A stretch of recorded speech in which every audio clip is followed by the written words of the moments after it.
Doctor साहिबा, तनकीद भी बहुत सी हो रही है, उस पर भी हम आएंगे, लेकिन पहले ये बताएं कि अब तक कितने ख़ानदानों में, कितने लोगों में रकम तकसीम हो चुकी है और दरखास्तें कितनी मौसूल हुई थी आपको? जी, हमें 48 मिलियन एप्लीकेशंस मौसूल हुई हैं और अभी तक हमने 6.8 मिलियन लोगों को इमदाद दी है, 12,000 रुपये फी खानदान। अच्छा जी डॉक्टर साहब, ये एक ऐसा इमदादी प्रोग्राम है कि जिसमें माजी में बहुत ज़्यादा उंगलियां उठती रही। अब इसकी जिम्मेदारी का बेड़ा उठाना क्या मुश्किल काम था या कोई परेशानी नहीं हुई? सबसे बड़ा चैलेंज इस दौरान आपको क्या पेश आया? जी, चैलेंज तो ये है, लॉजिस्टिकल चैलेंजेस बहुत हैं, क्योंकि ये हम ऐसे सूरत हाल में कर रहे हैं कि जहाँ पे लॉकडाउन्स हैं, जो बहुत जगह सेक्शन 144 नाफिज है, प्रोविंशियल गवर्नमेंट्स, डिस्ट्रिक्ट गवर्नमेंट्स दुकानों को खोलने में रिलक्टेंट हैं। कोरोना वायरस की सिचुएशन से एक जगह हजूम हमने बनने नहीं देना। तो सबसे बड़े तो हमारे लॉजिस्टिक चैलेंजेस हैं कि इस माहौल में, इस हालात में, इस कॉन्टेक्स्ट में इतना बड़ा ऑपरेशन चलाना, गिलगित से लेके कराची तक हज़ारों साइट्स पे। दूसरा हमारा चैलेंज जो है वो कुछ बहुत ही रिमोट जगहों में है, जो बहुत ही पसमानदा इलाके हैं जहाँ इंटरनेट कनेक्टिविटी का बहुत मसला है, क्योंकि ये तमाम जो सिस्टम है वो रियल टाइम बेसिस पे आइडेंटिफिकेशन होती है। इंटरनेट कनेक्टिविटी इसके लिए बहुत अहम है और बहुत ही जो दूर दराज इलाके हैं, ख़ास तौर पे बलूचिस्तान के जो कुछ इलाके हैं, जो जीबी के कुछ इलाके हैं, एजे के कुछ इलाके हैं और फॉर्मर फाटा के जो इलाके हैं, उनमें हमें कनेक्टिविटी के काफ़ी मसाइल आते हैं। चैलेंजेस की मद में मैं ये भी कहना चाहूँगी कि सिक्योरिटी हमारे लिए बहुत अहम है। लोग कैश लेके दुकानों से निकलते हैं, कैंप से निकलते हैं, बहुत ज़्यादा कैश जो है वो मूव करता है डिफरेंट साइट्स पे। फिर दो जो और हमें जो मसले आए, वो एक तो बायोमेट्रिक का इशू था कि बहुत कुछ लोग ऐसे थे जब वो जाते थे पेमेंट कलेक्ट करने, तो उनके अंगूठों के निशानों की तस्दीक नादरा से दोबारा करने की ज़रूरत पेश आती थी। तो हमने नादरा से रिक्वेस्ट की और आज से नादरा के तमाम दफातर खुल चुके हैं। अभी मैं एक ही दफ्तर का एक सरप्राइज़ विज़िट करके आई हूँ, जहाँ मैंने देखा कि काफ़ी तादाद में लोग अपने अंगूठों की तस्दीक दोबारा करने हुए आए थे। इसके अलावा, क्योंकि आपने चैलेंजेस मुझसे पूछे हैं, तो मैं ये भी बताना ज़रूरी समझती हूँ कि कुछ लोगों को मैसेज किया है, क्योंकि ये एक डेटा ड्रिवन ऑटोमेटिक प्रोसेस है। ये हम इसमें कोई इंसानी मुदाखलत की कोई जगह नहीं है, कोई ह्यूमन इंटरफेरेंस नहीं है, सब डेटा ड्रिवन एल्गोरिदम्स हैं। तो जिन ख़ानदानों में अगर ख़ानदान की सरबराह की वफ़ात हो गई है और बेटी हमें मैसेज करती है कि मुझे इमदाद चाहिए, तो बेटी को ये मैसेज जाएगा कि आपके वालिद हकदार हैं। जैसे कि मैंने बताया, क्योंकि ये डेटा ड्रिवन प्रोसेस है, तो इस सूरत में लोगों को नादरा के दफातर जाके अपनी डेथ रजिस्ट्रेशन करानी होती है और डेथ रजिस्ट्रेशन कराने के बगैर उनका स्टेटस चेंज होता है, तो बेटी के नाम पे फिर इमदाद का मैसेज आएगा।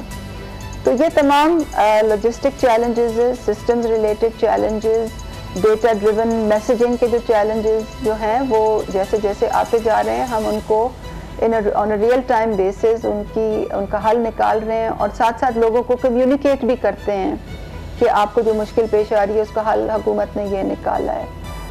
तो इन बातों से कतई नज़र माशाल्लाह ऑपरेशन बहुत अच्छा चल रहा है। मुल्क के दूर दराज इलाकों में गिलगित से लेकर कराची तक। अच्छा डॉक्टर साहब, पार्टी के एहसास प्रोग्राम पर शदीद तनकीद की जा रही है कि ये असल में बेनज़ीर इनकम सपोर्ट प्रोग्राम है। इसके साथ साथ ये भी बता दें कि ये कोरोना वबा के हवाले से जो डायरेक्ट एड दी जा रही है, जो डायरेक्ट इमदाद दी जा रही है, इसके साथ साथ और कौन से इमदादी पैकेजेस एहसास प्रोग्राम के तहत और कौन कौन से इमदादी पैकेजेस हैं और इसमें सिंध और बाकी सूबों का कितना हिस्सा है, क्योंकि ये बड़ा सेंसिटिव सा इशू है सारा। जी, आपने दो तीन सवाल कर दिए। सबसे पहले तो ये कि एहसास एक बहुत ही वसी होल ऑफ गवर्नमेंट प्रोग्राम है और जिसमें 100 से ज़्यादा पॉलिसीज़ और प्रोग्राम्स पे ये मुश्तमिल है। इसमें एहसास किफ़ालत, एहसास बिलासूद कर्ज़े, एहसास स्कॉलरशिप्स, एहसास लंगर, एहसास आमदन, एहसास इमरजेंसी कैश और दीगर बहुत से प्रोग्राम्स हैं। ये बिल्कुल ही नया प्रोग्राम है, इसकी स्ट्रैटेजी शाया है और ये बात मुसल्लमा है कि ये बिल्कुल ही नया प्रोग्राम है और होल ऑफ गवर्नमेंट प्रोग्राम है, नंबर 1। नंबर 2, जहाँ तक आपने बात की एहसास इमरजेंसी कैश की, ये भी BISP के पेमेंट से बिल्कुल मुख्तलिफ है। इसका जो लोगों को हकदारों की निशानदेही करने का जो तरीक़ाकार है वो बज़रिया SMS किया गया है और जो डेटा एनालिटिक्स के इस्तेमाल से और बज़रिया SMS लोगों की निशानदेही हुई है और ये बात सबके सामने है। हाँ, जो पुरानी जो BISP लिस्ट थी, जो हमने 8,20,000 लोगों को निकालने के बाद जिनको अपने किफ़ालत प्रोग्राम में शामिल किया था, हमने उनको भी इमदाद दी है, बिल्कुल ही गैर सियासी तरीके से। और उस मद में जो इमदाद गई है, क्योंकि वो पुरानी लिस्टों पे बेस्ड थी, वो सबसे ज़्यादा सिंध को गई है। तो ये इस बात को वैलिडेट करता है कि ये बिल्कुल ही गैर सियासी प्रोग्राम है। मगर जो इमरजेंसी कैश का नया प्रोग्राम है, जैसे कि मैंने पहले बताया, मुस्तहिकीन की निशानदेही 8171 SMS के ज़रिए, डेटा एनालिटिक्स के ज़रिए, ये बिल्कुल मुख्तलिफ प्रोग्राम है। फिर जो रकम की तरसील हो रही है वो एहसास डिजिटल पेमेंट सिस्टम के थ्रू हो रही है, जिसकी प्रोक्योरमेंट 2019 में हुई थी। तीसरा जो आपने बात कही कि कहाँ कितनी इमदाद जारी है, तो ये आपने देखा होगा कि कुछ दिनों पहले हमने एक इंफॉर्मेशन पोर्टल लॉन्च किया था जो pass.gov.pk pass.gov.pk के बैनर से एक्सेसिबल है और वहाँ पे आपको तमाम तर तफसीलात मिल जाती हैं कि सूबों में कितना जा रहा है, कितने बेनिफिशियरी, कितने हकदार हैं, कितनी रकम जा रही है, कितने बैंक अकाउंट्स क्रेडिट हुए हैं, कितने बैंक अकाउंट्स डेबिट हुए हैं, उनसे पैसे निकल गए हैं। और ये तमाम तफसीलात जो हैं ये तहसील लेवल तक, सूबे भी, डिस्ट्रिक्ट, ज़िले भी और तहसील लेवल तक ये तमाम तफसील जो है हमारे इंफॉर्मेशन पोर्टल पे मौजूद है। और इस बात से वाज़ेह होता है कि इसमें कोई सियासत नहीं की जा रही। और आपकी इस सवाल का मैं एक और भी पैराहे से जवाब दे दूं कि जो कैटेगरी 1 की तो मैंने आपको बता दिया कि वो पुरानी लिस्टें थी, क्लीन्ड पुरानी लिस्टें थी। कैटेगरी 2 और 3 में जो तमाम तर इमदाद दी जा रही है वो सूबों के दरमियान 2017 के सेंसस की पॉपुलेशन वेटेज के बुनियाद पे दी जा रही है। डॉक्टर साहब, और इसकी तमाम एक और मामला ये भी है कि बहुत से लोग बाहर हुए हैं, सफेद पोश हैं, वो सामने नहीं आना चाहते, उनको जाहिर है कि इज्जत नफ्स भी मजरू ना हो। तो कुछ ऐसा सिस्टम नहीं हो सकता जिस तरह एक तजवीज़ ये आई कि लोगों को घरों तक पहुंचा दिया जाए ताकि उनको बाहर ना आना पड़े, सबके सामने ना आए, पता ही ना चले, घर तक जाकर उनकी मदद कर दी जाए? देखिए जी, हमारी हर सिस्टम की एक कैपेबिलिटी होती है और जब वो सिस्टम बनाया जाता है, वज़ा किया जाता है, तो उसमें उसकी स्ट्रेंथ्स और वीकनेसेस दोनों देखी जाती हैं। ये जो एहसास का डिजिटल पेमेंट सिस्टम है, इसको हमने प्रोसेस शुरू किया था 2019 की जनवरी में। 10 महीने के बाद ये प्रोक्योरमेंट प्रोसेस पाए तकमील तक पहुंचा था। फिर हमने बैंकों के साथ मुआहदे किए, फिर हमने उनके साथ सिस्टम्स इंटीग्रेशंस की और जब हम ये पूरा प्रोसेस बना रहे थे तो हर तरह की चीज़ को सामने रखा गया था और जो गिवन द सिचुएशन, जो बेस्ट पॉसिबल सिनेरियो था, उसके मुताबिक सिस्टम को बनाया गया था। हुकूमत पाकिस्तान के पास लोगों को घर पैसे पहुंचाने की या राशन पहुंचाने का कोई सिस्टम ऐसा नहीं है कि जो पूरे मुल्क में इस्तेमाल हो सके। हमें तहकीक और मुशाहिदा ये भी बताता है कि जब हम इस किस्म का डिजिटल पेमेंट सिस्टम घर में पैसे देने के लिए इस्तेमाल करते हैं तो उसमें मशीनों के ऐसे लूप होल्स होते हैं कि उसमें करप्शन बहुत ज़्यादा बढ़ जाती है। तो आपका सवाल तो सिंपल था, मैंने उसका लंबा जवाब इसलिए दिया ताकि लोगों को बता सकूं कि हुकूमत के पास लोगों को घर पहुंचाने का कोई सिस्टम, ना तो कोई सिस्टम है। अच्छा डॉक्टर साहब, आपने इस जब सरबराही संभाली तो बेनज़ीर इनकम सपोर्ट प्रोग्राम के हवाले से जाली जो मुस्तकीन की निशानदेही भी की, क्या उनसे पैसा वापस लिया जाएगा और उनको सजाएं दी गई? कि जहाँ तक हुकूमती एहकारों की बात है तो वो फेडरल गवर्नमेंट के दायरों में थे, प्रोविंशियल गवर्नमेंट के दायरों में थे, और इसके अलावा BISP के मुलाजमीन थे, फिर पाकिस्तान पोस्ट के कुछ लोग थे और रेलवेज़ के थे। इसमें ऑटोनमस एजेंसीज़ के लोग शामिल फ़िलहाल नहीं हैं और हम अभी उनसे भी लिस्टें मांग रहे हैं।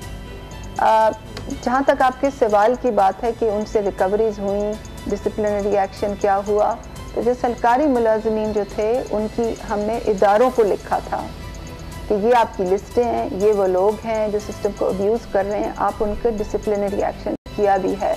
जहाँ तक मेरी अपनी जुरिस्डिक्शन का ताल्लुक़ है, मेरी अपनी अथॉरिटी का ताल्लुक़ है, मेरे अपने इदारे का ताल्लुक़ है, BISP से जो अफसरान थे उनको शो कॉज नोटिस उसी हफ्ते इशू हो गए थे जिस हफ्ते हमें पता चला था, और वो तमाम अफसरान जो थे उनकी डिसमिसल हुई है। उन्होंने हमें मुझे पर्सनली अपील किया था कि मैं उनकी अपील सुनूं और उन तमाम की अपील्स मैंने रिजेक्ट कर दी थी। तो हमारे हद तक तो जो प्रोसेस है वो हमने वो कंप्लीट कर दिया है। अब बाकी इदारों से भी मेरी रिक्वेस्ट होगी कि वो हुकूमत के इस इमदादी कुछ तबकों का कुछ ऐसे सेक्शंस हैं जिनका शदीद तहफ़्फ़ुज़ात हैं और उनका ये कहना है कि बजाय इसके कि हुकूमत इस प्रोग्राम के तहत लोगों को कुछ चंद मुस्तहिक़ीन को इमदाद दे, उससे बेहतर है कि गवर्नमेंट इन्हीं पैसों से छोटे छोटे प्रोजेक्ट स्टार्ट करे जहां पर इन लोगों को रोजगार मिले, ताकि ये जो लोग हैं ये रियासत पर कोई बोझ ना बने। तो क्या हुकूमत का कोई ऐसा प्रोग्राम है फ्यूचर में कि वो कुछ ऐसे प्रोजेक्ट स्टार्ट करे और लोगों को महीना में जो इमदाद दी जा रही है पैसों की वो ना दी जाए, लाइनों में ना लगना पड़े और वो अपना बाइज़्ज़त रोजगार कमा सकें? इदारे ज़रूर बनाने चाहिए। इंडस्ट्रीज, देखिए किसी भी माशरे में लोगों को रोज़गार तब मिलता है जब प्राइवेट सेक्टर फलता फूलता है, इंडस्ट्री लगती है, छोटे कारोबार लगते हैं। और इस बात से तो इसमें तो कोई दो राय ही नहीं है कि लोगों को ये सोशल प्रोटेक्शन के बजाय हमें कारोबार होना चाहिए, मुलाजमतें होनी चाहिए ताकि लोगों की तनख्वाह बने। मगर यहाँ बात किस चीज़ की हो रही है? यहाँ बात ये हो रही है कि कोरोना वायरस की सिचुएशन से पूरी दुनिया अफेक्ट हुई है। पाकिस्तान में जो इनफॉर्मल सेक्टर है, जो दिहाड़ीदार तबका है, वो बहुत बड़ा है और हमारे तखमीने के मुताबिक पाकिस्तान की जो कुछ दो तिहाई आबादी जो है वो दिहाड़ीदार तबके की रोजी से मुंसलिक है। जब लॉकडाउन्स हुए और जब ये तबका बुरी तरह मुतासिर हुआ तो क्या हम 6 महीने उन इदारों के बनने का इंतजार करें जहां ये मुलाजमतें इख्तियार कर सकते हैं? क्या हम ये सोच रहे हैं? हमारा तो हुकूमत का तो ऑब्जेक्टिव ये था कि फौरन से पेशतर उनके घर में राशन आ जाए ताकि वो आराम से कम 2-3 महीने का राशन तो लेके फाकों पे तो ना उतरें। तो मेरे ख्याल में हर चीज़ को एक तनाजुर में देखना चाहिए कि ये असास इमरजेंसी कैश की ज़रूरत क्यों पेश आई। और जहाँ तक सोशल प्रोटेक्शन का, समाजी तहफ़्फ़ुज़ का ताल्लुक है, तो हर माशरे में, हर मुल्क में एक परसेंटेज ऐसे लोगों की होती है कि वो कभी अपने पैरों पे नहीं खड़े हो सकते और उनकी जो समाजी तहफ़्फ़ुज़ की जो जिम्मेवारी होती है वो हुकूमत पे होती है। तो इस किस्म के प्रोग्राम जहां लोगों को पैसे देने होते हैं वो कभी सिरे से ख़त्म नहीं किए जा सकते। हाँ, आप ये कर सकते हैं कि उसमें ऐसे लोग ना आए जो हकदार ना हो और उसमें करप्शन ना हो और अब्यूज़ में हो और अब्यूज़ ना हो। और हमारी हर तरह से आखिरी सवाल डॉक्टर साहिबा, अब भी कुछ लोग, बहुत से ज़रूरतमंद लोग ऐसे हैं जिन तक इमदाद नहीं पहुंच सकी और अब कुछ कैटेगरी में डेट भी गुजर गई है अप्लाई करने के लिए, अब दरखास्त भी नहीं उस तरह दे सकते या फ़ोन की तरफ अप्लाई नहीं कर सकते, तो अब उन लोगों के लिए क्या हल है, वो क्या करें? 44 अरब का ये पैकेज था, 12 मिलियन ख़ानदानों को हमने देना था। कवायद व ज़वाबित के मुताबिक ये प्रोग्राम इंशाअल्लाह अगले 3 हफ्ते में इख्तिताम को आएगा। एक और विंडो जो खुली है वो है वज़ीर आज़म का जो रोज़गार से मुतल्लिक जो एहसास इमरजेंसी कैश है, जो लोग इससे रह गए हैं वो उसमें अप्लाई कर सकते हैं। जिन लोगों जो इससे रह गए हैं उनके लिए हमने एक राशन पोर्टल भी खोला हुआ है, वो उससे उसमें भी अप्लाई कर सकते हैं। और हम लोग सूबों से भी बात कर रहे हैं कि सूबे भी इसमें अपना हिस्सा डालें, और जांच पड़ताल के बाद जो तमाम फहरिस्तें शामिल आएंगी, तमाम फहरिस्तें जो सामने आएंगी, उसमें जो हकदार रह जाएंगे हम दोबारा भी काबीना को समरी ले जाएंगे ताकि एडिशनल बजट इसमें डाला जाए और कोई ऐसा खानदान रह ना जाए जो कि हकदार हो मगर उसको ये 12,000 रुपए। बहुत शुक्रिया डॉक्टर सानिया निश्तर साहब। आप 6 शहर, 6 टीम, 6 सेलिब्रिटी कैप्टन। सिर्फ 1-2 शहर नहीं, हमारे साथ खेलेगा पूरा Pakistan. Karachi knights, Lahore leopards, Islamabad eagles, Kashmir heroes, Quetta wolves, Peshawar hawks. तो हो जाएं तैयार, पाकिस्तान में पहली बार गेम शो ऐसे चलेगा लीग के लिए। जिताएं अपनी पसंदीदा टीम को। खेलेंगे आप इस रमजान, गेम शो ऐसे चलेगा लीग।